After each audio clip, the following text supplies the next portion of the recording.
So what'd you guys eat for lunch? We went over to this great place called the Penzi. It's right outside of Penn Station, New York City. Beautiful day. Beautiful day, outdoor seating. Nice. Too bad we didn't get beers. That would have been nice. Ruined it.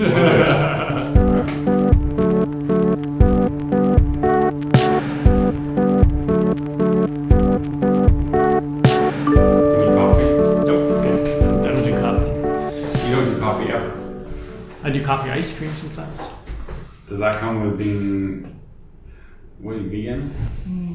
I'm pescatarian. Pescatarian? What is that, like you like I eat some worship seafood. Gods like from the Saturn ocean. or something like that? From the ocean, we've come. From the ocean, we shall return. Sooner than later, if you live in the southern coast of the U.S. Cool. So we're doing podcast episode 3 of the Unknown Podcast, which doesn't exist. Apparently, we have 2 episodes of the podcast. We're the absolute worst podcast producers ever. Goal should be title it by episode 5. Okay. Titled by 5. We got 2 more episodes.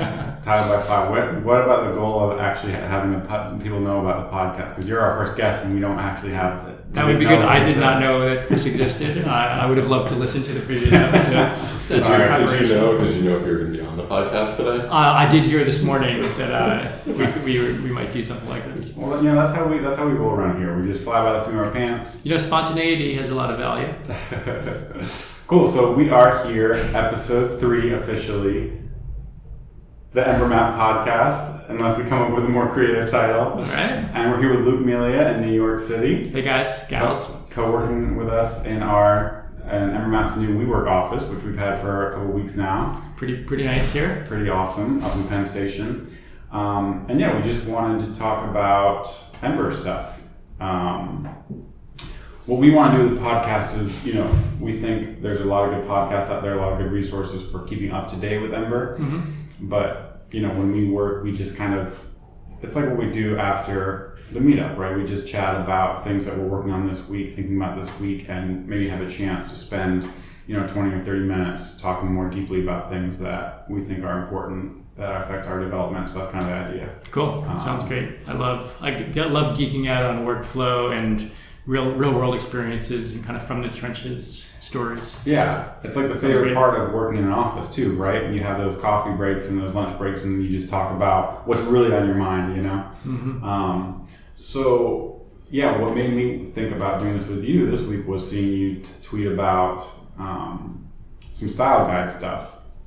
I think in the last couple of weeks I had seen it a couple of times where you were interacting with someone, and Roku came out with the Purple 3 thing. I had seen that from Ryan, and some other people. Discourse had to talk about Robin Ward. Yeah, he's doing a Toronto JS talk, I think, this week or so. Nice. And so why don't you talk about Freestyle a little bit, which is an add-on we've heard of before. Sure. So I have now. I didn't even think about it really until we started talking about it. But I have this kind of weird multi-year history now of like thinking and working on style guide stuff. And it started with an Ember NYC meetup where Hugh Francis was a mutual friend of ours. Deployed team. Ember Style Deployed. No, Hugh Francis is local Ember NYCer. He runs a consultancy. Oh, sure. Sanctuary Computing. And back at the time that he gave this talk, I think he had just finished working on a site, Sweetgreen's website. That's right. I remember now. Great salads for those of you who don't get to have a Sweetgreen near you. Awesome stuff. At least once a week I eat Sweetgreens. Oh, nice. So he was working for this agency that did the website. The website is built in Ember. And they are a design-focused agency primarily, I think. And so being a design-focused agency, they wanted to take good care with the design system for the site, and that each element was really kind of tweaked the way they wanted. And so he made a living style guide using Ember components as kind of the basis of each of these design elements. And he demoed it and kind of talked about the philosophy at Ember NYC, and it really got my imagination going. Mm-hmm. And so not too long after that, Chris Lepresto and I were working on a consulting project with our friends Chris C. and Hassan and Will Bagby, Monograph, and it was helping them launch the first version of Monograph. and we put this approach into action. And was this like early on in like components becoming a main building block in Ember? Because when they first came out, we were like, we'll use them for date pickers. Mm-hmm. But then they started taking up more and more responsibility, and then we're like, oh, we can use them as the foundation for everything in our app. Yeah, I mean, I would say it's probably about 2.5 years ago now, at this point in the story, and so they were probably pretty well really well established. accepted. Yeah, React had been out for a couple of years, so people were thinking all components. Yes. Like basically, that was the mentality. Definitely. I mean, there were still, one of the things in his presentation I remember is like, at the time is, okay, but you have like your route templates and you have your components, and so what's the interaction between those two things, right? There was still that kind of, those kinds of questions were very prevalent still. Right. We hadn't necessarily got used to it. And so Chris and I started building out this new version of this website, web experience, and actually a mobile app also that was Cordova driven, using this style guide approach. And it was really powerful because the most simple thing is, in a consulting environment, we could demo how this particular aspect looked even before we didn't have anything else built around it that was going to support it working, actually functioning in an app. But you could look at it, play with it. Like you would play with part of the part of the UI components. Yeah, exactly. And would you piece together, like it wouldn't just be a button, it would be like, yeah, it would be a more complex combination, a compound component, I guess, something like that. And so we would do that during the kind of our consulting hours, and then every day for I feel like 2 weeks at lunch, we would go down to the Whole Foods on Bowery and Houston, I guess, and get barbecue upstairs. They have vegan barbecue, which is unusual. Is it made of, what is it made of, tofurkey or sausage? It's seitan, which is wheat gluten. Not good for the gluten-free folks, but can't please everybody. It was amazing. Wow. So anyway, we would get barbecue and we would brainstorm about like, how can we take this pattern, which we think is amazing and it's like super useful, and is there a way that we can package it up and make it more accessible for ourselves and future projects and for other people in the community? And so this is what Ember Freestyle came out of. Cool. Nice. And then Chris drove the development of Ember Freestyle largely doing what I call conference-driven development. So he got a talk accepted to EmberConf. Sure. And 3 years, maybe 2 years ago? Maybe probably 2015, I'm guessing. Does that sound right? Yep. Yeah. 2.5 years ago at this point. And so he, was forced to do a lot of work to get both the talk and the content ready, right. The project ready. And so then we obviously started using it at the time at Yap on our own projects, and have continued to use it and help evolve it. Right. And I just think it's an amazing tool to have in your arsenal, and it also has really informed the way that I think conceptualize the dividing lines between components and the responsibilities. Is there anything that you kind of imagine this tool as a way to show UI before it's built? Are there any other use cases that you noticed like after you started using the tool? Like I can't live without this because it solves. Definitely. So I would say now that I've been using the wild, that use case that was so cool in a consulting environment is I don't even do that very often. Right. In fact, the idea of a style guide as something that you consult to determine what your style should be doesn't really fit this definition very well. Because really what this is like a living, interactive, code-driven tool for doing development, showcasing, and verifying your components. And of those three, showcasing, verifying, and doing development, it's the doing development that is, to me, the most transformative. And the way it helps out the most? Yes. So that was going to be one of my questions was, are you doing, when the way you use the style guide through Freestyle, are you doing design first in something like Sketch, or is the idea that the source of truth is in your code and it's a way for developers to communicate? Like which angle is it coming from? Yeah. So at Yap, we have one of my colleagues, Matt McGannis, is both a talented designer and an amazing developer. So that's a rare treat. This is not necessarily transferable to other operations, but so he does most of his prototyping, wireframe-ish stuff in InVision, and then So using a tool like Sketch. Or we moved pretty quickly to code. So the thing that we use Freestyle for is basically any of our visual components, and this is, I think, this idea that of where the dividing line is that maybe we can come back to, because I think it's pretty important. But any of our visual components basically start life in this style guide before they're dropped into where they're going to live in the application. And doing that, we can take kind of the visual idea and put it into action, easily being able to see what different types of data looks like in it, doing different states. And unlike maybe a traditional way of doing development where you might kind of have a component in your app and then you make a few changes and refresh to see it in different states and kind of get it where you're happy with it.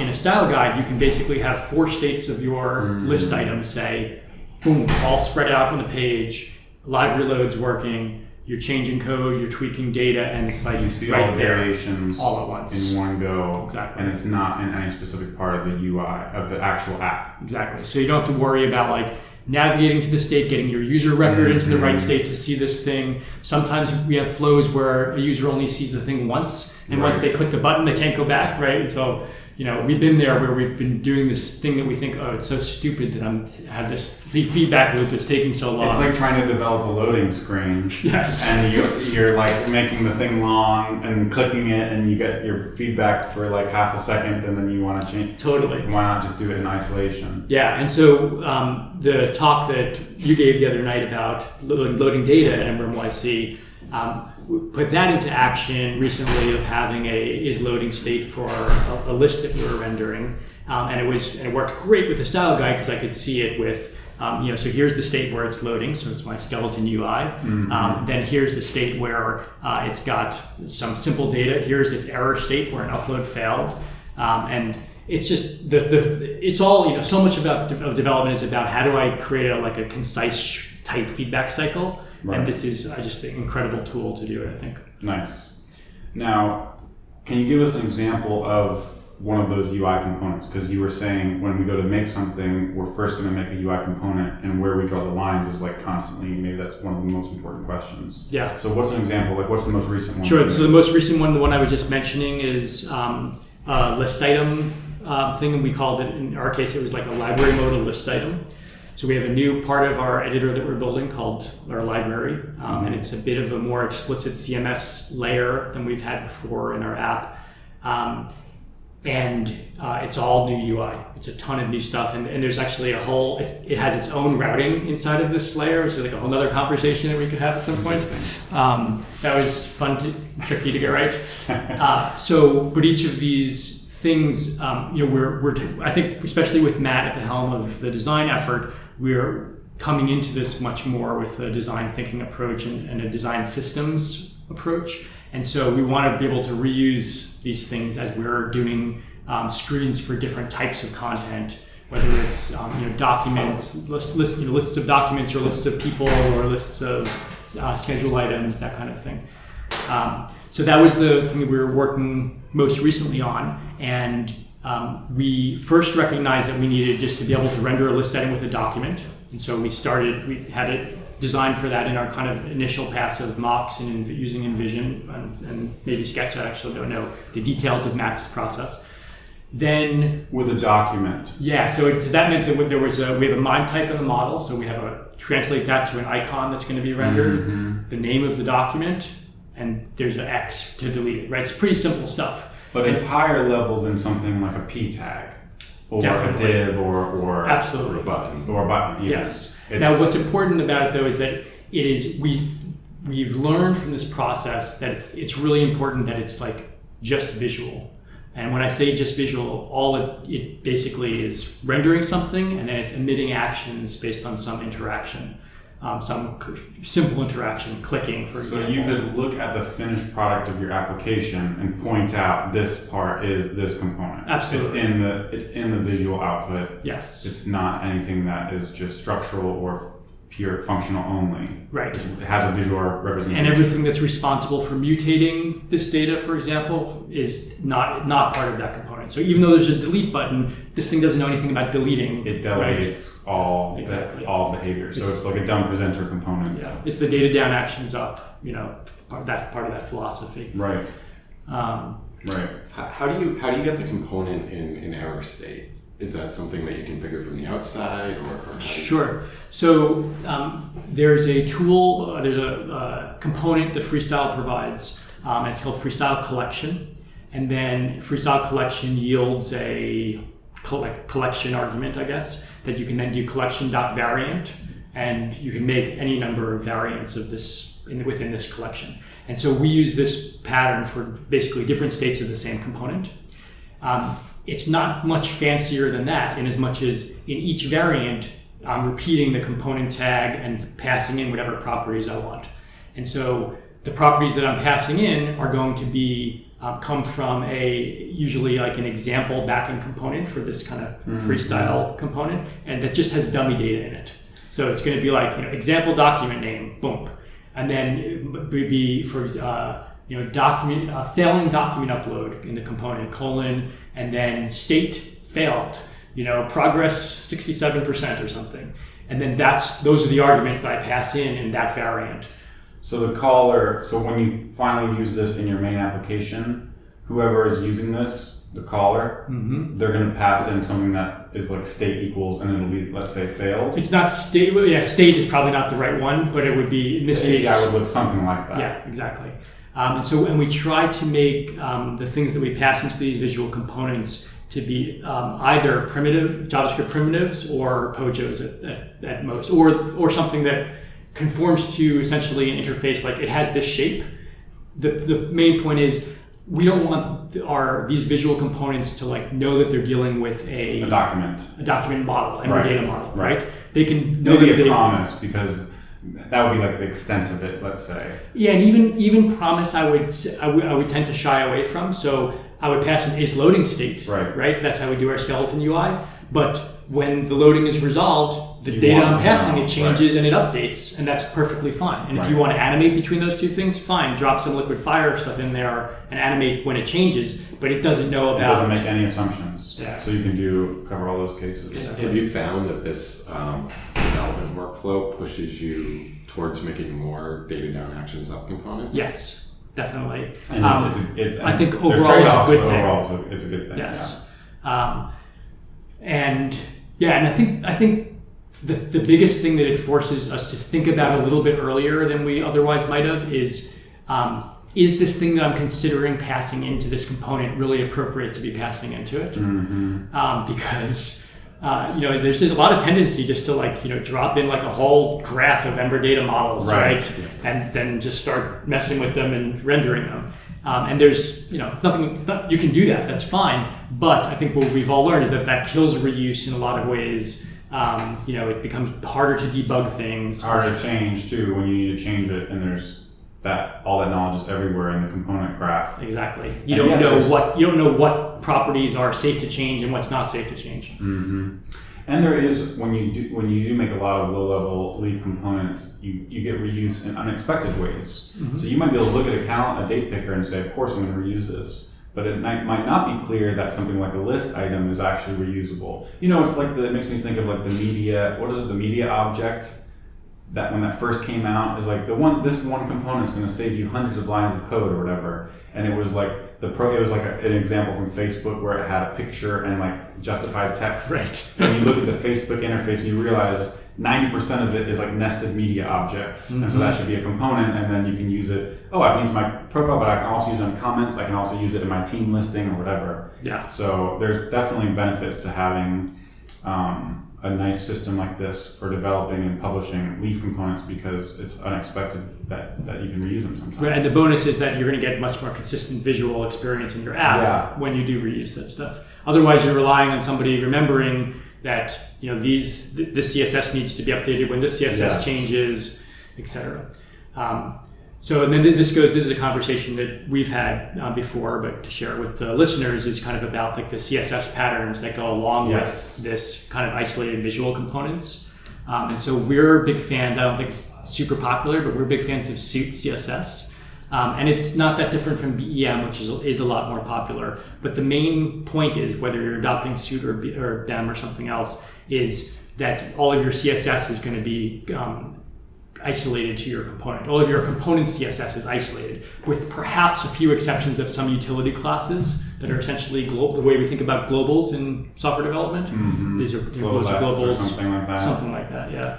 Do you use component CSS pod styles? Yeah, we use just the features of component CSS to co-locate a style.scss file with our template in component.js, template HBS and component.js. We don't use the automatic scoping.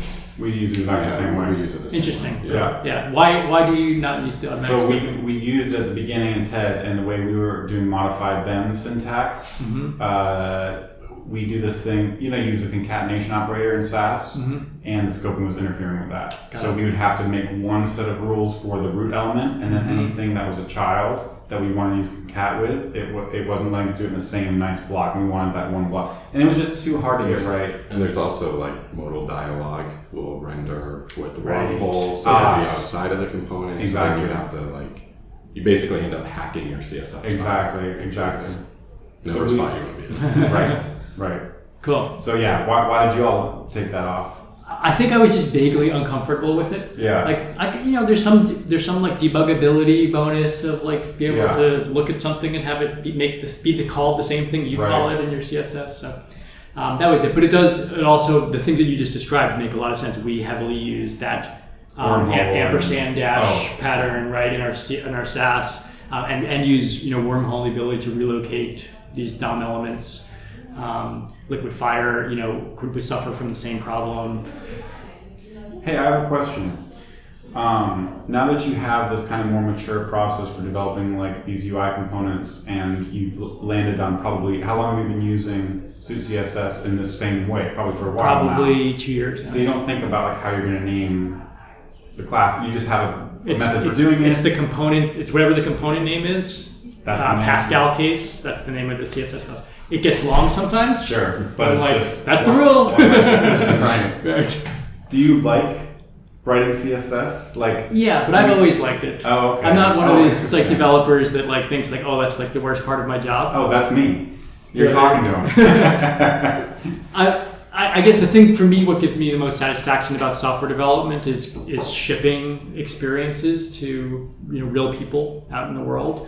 And so because that's what gives me that's what drives me, I really kind of enjoy getting every aspect of it from top to bottom right. Mm-hmm. And that's CSS is a huge part of that. Right. I'm really interested in the design system part of it. Mm-hmm. That's a big part with the style guides, and I think why. Developers get super excited about style guides, right? This is something that everyone gets excited about. I think developers get excited about it because makes it easier for them to just throw together things that look good and they don't have to fiddle with things. I think designers get excited about it because it helps ensure that their designs actually get implemented the way they envisioned it. Mm-hmm. And they're just cool, like the purple 3 thing from Heroku. I saw it the other day. It just looks awesome. We've been experimenting with some of this kind of this stuff as well. I had worked, some of the clients I'd worked for over the last year, basically I ended up building style guides for their internal team. And we did this at TED and we did this at a few other places. Mm-hmm. And we ended up doing a similar pattern where we would take, an add-on that we had made internally, like a modal dialog, but branded and with the behavior for that team, and then make basically a style guide for it using some of the patterns that we had talked about and that came about in Freestyle, which is, your dummy app is your documentation, is your test bed, and that's just such a great thing. And I'm working on add-on docs now, which I hope to use on modal dialog soon, because that's basically trying to distill all these ideas. And a lot of these ideas are in Freestyle as well, right? Yep. So we've kind of been moving along a similar path. Recently, what we've been experimenting with is something a little different, where we go even lower level and we do things like our paragraph tag and our titles, like our H1s and H2s and H3s, are kind kind of even our components, and they're Interesting. standardized, and there's a very limited set of things that you have access to as a developer doing application development, so that you only need like 3 paragraph styles and you only need 3 titles. So what's the benefit of having a paragraph component, say, versus a paragraph tag? I mean, both can have styles, presumably. But what do you get? So it came from the journey of going from BEM, which was nice, but, and this is coming back to my question and why I went on that detour, is because BEM is great, and you have some global styles, and then you have the local styles, and whether you're doing BEM like we did or Suit like you do, you basically avoid the cascade. Yeah. And it's nice. Exactly. Big win. But then the question becomes, how do you ensure consistency in your design system? So you have all of these local scoped component styles, and but we found we wanted to stop developers from being able to do padding top 7 pixels and padding top 8 pixels and 9 pixels and 10 pixels and font size this and that, and then you end up with something. That's what we felt was like a way. That's where the consistency broke down. And so we were thinking that a lot of this was inspired by tachyons, which is like the functional, basically all global utility classes. And so you only get, let's say, 4 steps on a font size scale, and you use that everywhere. And that's kind of what we were experimenting with. That leads to a lot of classes. So yes, you can style a paragraph tag, but in order to have the EmberMap paragraph tag, it needs like 6 classes. Yes. So instead, make an Ember, a UI-P component, and that'll do it for you. So that was the idea. But in light of that discussion, how do you do consistent styles? How do you share, sizes and colors across all these local component style definitions? Yeah. So I'll say first that I would not say we are experts in that area. We do have a pretty consistent color approach. In fact, we have a dedicated repository called Yap Palette that is basically nothing but color definitions for the colors, the Yap color scheme. And then that project is consumed, just a little NPM module, it's consumed by anything that needs. Is it Sass variables? Yeah, it exposes Sass variables. It exposes actually a Sass function called palette. But then cascades up to a Yap button repository that's consumed by a lot of different projects. Oh, interesting. How many of these repositories do you have? Not a ton. So there's Yap Palette, there's Yap Button. We have a repository called Mobile UI, which is basically all of our UI elements that are shared between our mobile app and our editor. I see. Which, since our editor contains a preview of what you're building, there's a lot of that. I see, but those are 2 different applications. Yes, Gotcha. exactly.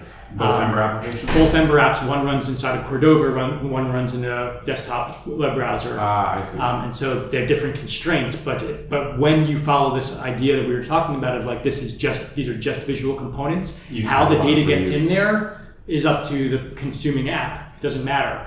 And so that's been a really powerful time-saving approach. Interesting. How big is your color palette? Do you have like white, off-white, lighter gray, dark gray? We do have white, yes. Whether that's ever going to change, I think white is okay. We have 8 gradients of gray. Yeah, on EmberMap, we started and we got 7 different grays. Yeah, I think we have maybe 5 different grays. Yeah. And then we have a blue, a green, a red. What about when you need like a darker red for a border? Would you just use a function and just darken often it? do like a 10% darken or whatever using Sass. So those won't make it into your Freestyle style guide. Not as colors by themselves. So there will be our style guide does have like a color palette where it's just like kind of shows all these colors at the top. Right. And you could easily, by the way, also have things about showing you how your H1s are, your Ps, etc. In Freestyle. You wouldn't get the constraining aspect that you described from using components necessarily, but you certainly would get a visual guide as well as some visual regression testing potentially. Right. So I lost my train of thought. So the button doesn't make it in.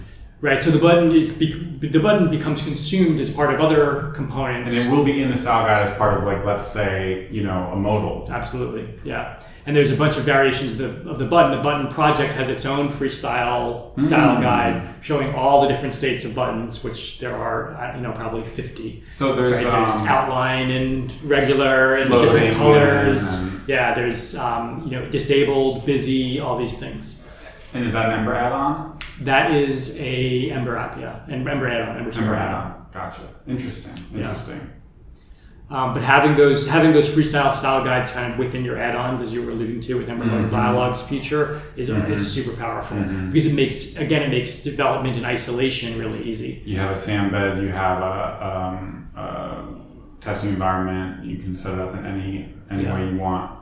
So one of the things, thinking about constraints in these components and our style guides, one thing that we've started doing more recently is integrating a library called Ember Prop Types into these visual components. Ember Prop Types is inspired by a React library, I think, called Prop Types.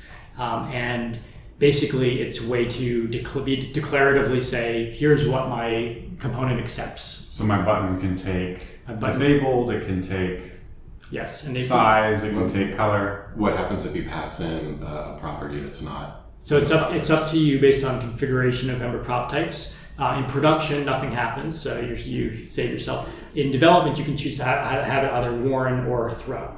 And we have it on to throw. Sometimes it's annoying, but it's annoying because we're doing something that was not intended by the author. Not intended, even if the author was us. Right. And so in that respect, it's been really useful because when something throws, you're like, oh, right, I guess I didn't really think through that use case of what's going to happen if I do this. We started doing that more in little ways as well. Ember.assert, is that how you do it? It's built into Ember Prop Types, so I don't know how they implement it, but I do know that it's stripped. That code doesn't run in production, and I think it's actually stripped out, which is pretty cool. I think that's built into Ember.assert. Cool. And there's even a library that lets you write tests that your component will throw, or if it fails an assertion, which is pretty cool. It's a separate library that you can add on. It's called like testing assertions or assertion tester, something like that. Nice. Anyways, we've been doing it in repo add-ons, and it's a nice way to improve the developer experience for sure. Yeah, I knew that we needed something like this because for years I've been writing my components with disabled : null. And then comment passed in, right? Yep, or something like that. And I'm just like, this is really useless except for as documentation. Yep. And so if we no longer accept the disabled component, but I still have that line, it's still going to be there, confusing some future developer. So this takes that documentation, I just did air quotes, and puts it into executable code that's going to at least execute in development. Right. And I think for me, that's a big win. That's great. The thing that's awkward about it, I feel like it has some growing up to do still, this library, is that the ability to express the type, the thing that you want to accept is surprisingly nuanced. So you might say, for example, well, this is a string and it's required. Okay, well, can it be null? Because if it can be null or blank, and null and blank are different, right? What does required exactly mean? How about if it's an HTML safe string? That's a different type. Interesting. Right, explosion. I see. So there's all these things that just, it doesn't have enough, I think, developer years of, kind of experience. Pragmatic defaults on how people actually use options and configuration values and stuff. And a lot of times you say, oh, this is a Ember object. But then when you're testing in Freestyle, you want it to be just a POJO, right? Right. So some things like that I think we're still getting used to, but it's still been a big win overall. That's great, and it will cause a test to fail. Absolutely. So those are all. If you're rendering these big, your pages have tons of UI components in them, but if any one of those fails, any assertion, any state it's in, it will cause a test to fail. Yeah, and that reminds me, one of the things that we do in our test suites is we have one test acceptance test that just loads the style guide, which is a nice way to just you cover everything. Exactly. Oh, because it renders every variation. Yeah. Nice. Yeah. So it's pretty powerful. That's great. Yeah. So on this subject of Ember Prop Types, Chris Lepresto and I have been talking about, with some help from some other community members, have been talking about can we leverage this idea of declaring what properties your component accept into doing some powerful stuff in your style guide automatically. So, for example, could you setting up the variations? Yes, or showing you a form with the right kind of pickers to let you manually tweak and see these different variations in your style guide just by sliding a slider, say, for different numbers that you're pressing in or something like that. Nice. Which I think is pretty powerful. We do a lot of that stuff by hand right now. So, for example, maybe I have like 4 different variations of something, and they all have is loading versions. So now you're up to, it's like... That could be up to 8, or I could have one checkbox where I can just check it and see them all in the is loading state. Right, so it's kind of the trade-off between how many do you want. Every permutation, right? Once you have 3 options, you're up to with whatever 4 times 4 times 4. Yeah. We've thought about that too. It's interesting. It made me think, just as you were talking about the prop types. One thing I've seen in the React community, which they were using prop types a lot, but I think they're starting to use types in Flow or TypeScript and replacing prop types. Interesting. Have you done any TypeScript stuff yet? Not yet. Yeah, can't speak to that yet. But that's kind of interesting because it's really getting at a similar problem. Definitely. I mean, I could see having like a Java background way back, the idea of being able to declare this thing I'm passing in as an interface to a component. Like, I don't care what it is, but it's got to have these 3 properties. That would be, seems like it'd be pretty powerful. And I would imagine that's what TypeScript support. Yep. I think a lot of this comes back to constraints and how we can constrain our development environment more. I mean, for me, that's a big thing, a theme of my thinking on this over the last year and just our discussions is like, how can we limit when you're going to build a feature? Do you need access? Do you need to be thinking about all 20 HTML tags and all 200 CSS rules and all possible values? Or is there a way I can just look at a drawer of things that I know work in my app and piece them together at a much higher level? Have you ever done any iOS development? Yeah. The standard library has higher level things, right? A ton of higher level stuff. Navigation, controller. I've written a lot of Ember apps that basically emulate iOS UI, and let me tell you, making those components is way more work than just dropping in an actual iOS component. There's reasons we did it, blah blah blah. But it's you get an amazing amount out of the box.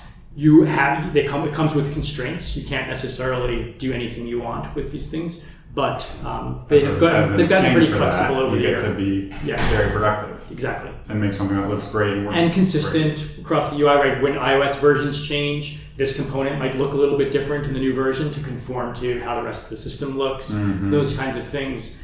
They have pros and cons, but largely they're a benefit for most consumers of them. Right. Very interesting. But I think this idea of constraints is huge. And I think when you're doing refactoring, for example, the fewer possibilities that you have of where something might be used, the easier it is to refactor it. Yes. And sometimes there's some things in JavaScript and some things in Ember where it's impossible to know where something might be getting consumed, and those are the more difficult, scary things to change. Versus the things where, I have this component that has perfect isolation, and I can feel free to change anything inside of it as long as I'm not changing things that have contracts with the outside world. Right. And so I think it's a great philosophy to look for where else can we do that within the ecosystem. Where can we build constraints into our development? Yeah. Absolutely. We noticed that even with our first foray into the UI components and just saying that we have these 3 titles, we know they're using these 3 ways, so we can change them, and we'll know it'll be consistent change everywhere. We won't have some extraneous H2 with an F5 and something over here, that looks weird. So that's really great. Cool. Sweet. Man, that was awesome. There's so much here. I think there's 5 more threads we could go on. I'm sure. And keep talking, so we'll have to do this again soon. But I will definitely link to all the stuff we talked about: Suit CSS, Ember Freestyle, anything else you can think of. Ember prop types. We should keep putting the show links. Absolutely. You guys have show links yet? Once we get a podcast is the first step. Okay. Getting a podcast.